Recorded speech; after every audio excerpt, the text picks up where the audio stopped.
You appreciate it. Go to work. Don't do things. You're not in the streets. You got a job, dog. You got a job. You pay taxes, man. Do your job.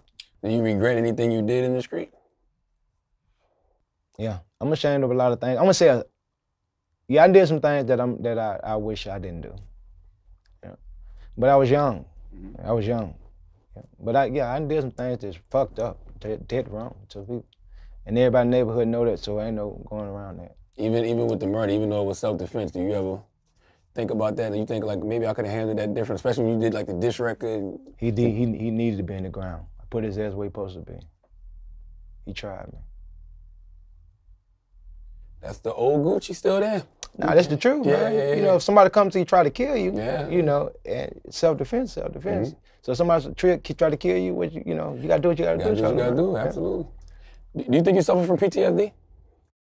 Yeah. Have you done anything to like try to get over it? Like, I don't know, could you go to therapy? I mean, the meme said therapy, rehabilitation. I don't know how much of that is true. When I got out of prison, the judge made it where I had to go to therapy. There was court order. Wow. But, they wanted to know what was wrong with me. They were like, is he committing these crimes because he's on drugs, or is he committing these crimes because he's a threat to society? So, you know, he ain't taking him 2-3 times later, hey man, there's nothing wrong with him. I don't even want him to come see me no more. And she sent that to the judge and it was done. Do you think it helped you any, therapy? Well, to be honest, by the time I got out of jail, I was so sober, man. I was sharp as I could have helped that damn lady, man. I was talking to. I was sharp as an arrow, man. Or yeah. You know, everybody sees this new glamorous side of Gucci, and we talking about it a little bit. Are there still any like demons from your past that you still face on the daily, like that people don't know about? I'm still a work in progress. I feel like this is what it is. It's like I kind of got a routine that I feel like keep me in a good space, and I just keep doing it, man. I just work out, stay out the way, read books, do my job, travel, value my money, value my time. That shit been helping me. What's the last good book you read? The last good book I read, Face to Face by Brian Grazer. Yep, he sent me that special edition. I'm like halfway through. And what else I'm reading at the house? I know you're a Malcolm Gladwell fan. He just put out a new book, Talking to Strangers. Amazing. I did not know he put out a new book. Yeah, like 2 weeks ago. It's out. It's out right now. Wow. Amazing. I'm gonna go get that ASAP. I did not know that. And y'all haven't kept in touch since y'all sat down with each other? No, I haven't talked to him since then. I haven't talked to him. I would love to talk to him, man. That's my favorite author. He dope as hell. A lot of his books changed your life, right? Man, he just fascinating. I wouldn't say his books changed my life, but I love to read his books, man. They entertain, they make you think. Like, he's a good author, man. He do his research, man. Yeah, the new book is it's called Talking to Strangers. It's about how to communicate. It's the things you don't know about the people you don't know. So he basically said none of us know how to communicate with each other. And he gives all these different examples of miscommunication that led to fucked up situations happening.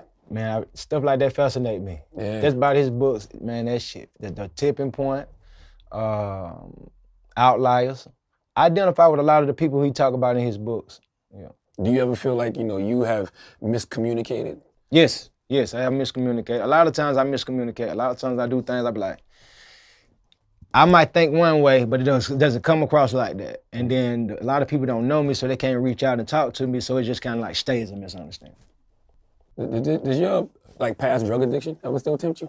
Nah. You never get tempted? I associate drugs with jail. Mm-hmm. So I used to be like, man, I'm gonna get out. These people don't know what they talking about. They in my way, they hating, da-da-da. Now it's like, man, that shit.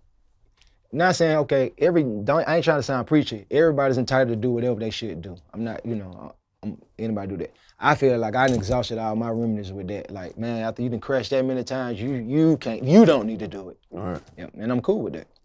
How did the change in your lifestyle affect how you create music? Well, it did affect how you make music because you're not with the same people. A lot of the people I used to be with, they get high as hell. Not saying that I don't be with them, they don't want to be around me. Yeah, you make them feel bad. Exactly. It's like, the first year I was out, I think that affected me a lot because I was on probation. And I couldn't even have people with felonies around me. So a lot of the people who I worked with was felons. So for a year, we didn't even get to kick it. Like even my partner Shawty Lo, I couldn't even kick it with him before he passed. Yeah. Man, listen, it messed me up, man, because like the day I got out for house arrest, that's the day he passed. You know what I'm saying? So even if I would try to go see him on my own, I couldn't do it because he had passed away. But the whole time I couldn't reach out to him, we couldn't even kick it because he a felon. So that's it. Like it affected my life. And then after a year of that, a lot of those relationships just died off because it's like, damn, we ain't really talked to you in a year. And to me, I was like, man, I'm not even going around nobody who smoke and drink. Not because I don't fuck with them. I just can't stand no mistake. Any mistake gonna land me back in prison. If they just whoop the phone out and somebody see a picture of a pint of lean or somebody smoking. So I just stayed away from everybody I know who was doing that for that first year. So after a year, I had 3 years probation. After a year, my probation, I would say, man, you're doing such a good job at probation. We're taking you off the last 2 years. I was just not beginning our probation in September of 2019. Damn. That's when I was supposed to be doing my sentence. Yeah. He let me out September 2017. So that year, so I did that thinking like this was my plan. So after I did it for a year, the man take me out probation for 2 years. So that made me say, man, fuck that shit. I'm gonna keep acting as if I'm still on probation. Right.